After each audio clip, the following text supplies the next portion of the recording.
Allô, je m'appelle Valérie Bellil, je viens de la ville de Québec et j'ai déménagé à Montréal pour aller à l'École polytechnique faire mon cours en génie industriel.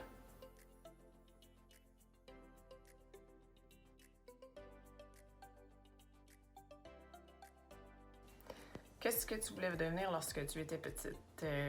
Pédiatre. Ouais, ça c'était vraiment là, ce que je voulais faire. Puis qu'est-ce qui a changé au fil des ans? Je pense qu'après avoir fait mes études en sciences de la nature au cégep, j'ai vu que j'aimais les sciences, la physique, les maths, mais que j'aimais aussi beaucoup le côté de business management, travailler avec les gens. Donc, après avoir fait des tests avec l'orienteur scolaire, bingo, c'était le génie industriel que je ne connaissais pas du tout, mais qui mélangeait tout ce que j'aimais. Donc, j'ai sauté, puis j'ai essayé, et donc 5 ans plus tard, j'ai eu mon diplôme. Quels sont tes intérêts?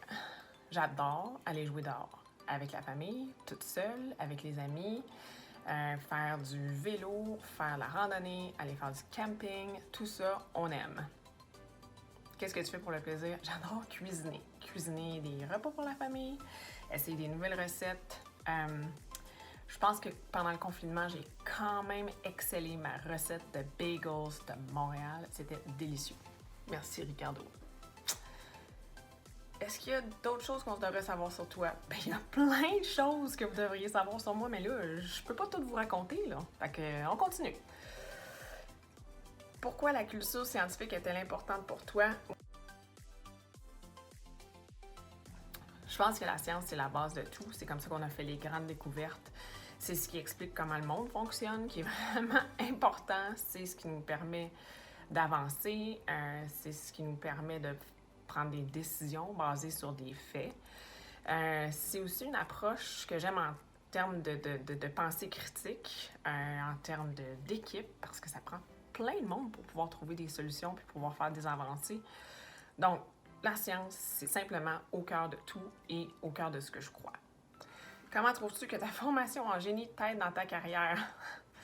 Je suis présentement à Edmonton et je travaille en philanthropie, mais dans la faculté de génie de l'Université de l'Alberta.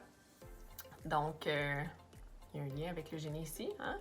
Mais je pense que ce qui m'aide, j'ai travaillé au début de ma carrière avec une firme de services environnementaux qui ont développé un produit technologique vraiment cool pour réparer des aqueducs.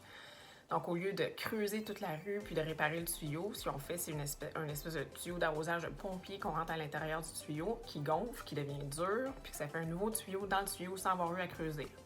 Bingo! Et ça m'a servi un peu, c'est sûr et certain, mais je pense que ce que je retiens le plus, puis qui m'aide le plus dans ma carrière, c'est vraiment l'approche d'équipe.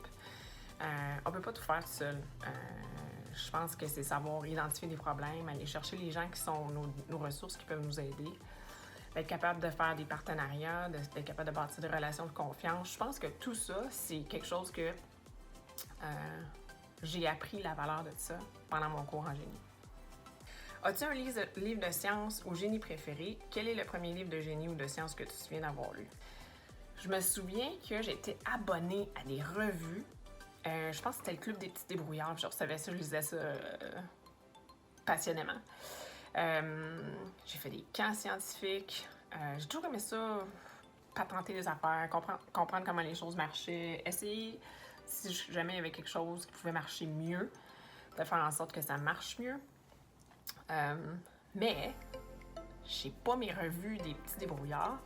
Mais j'ai un livre que j'ai acheté à ma fille il y a 2 ans et j'aimerais ça le partager avec vous parce que c'est plein de profils de filles en sciences et c'est absolument extraordinaire. Ça s'appelle Histoire du soir de filles rebelles. Bon choix!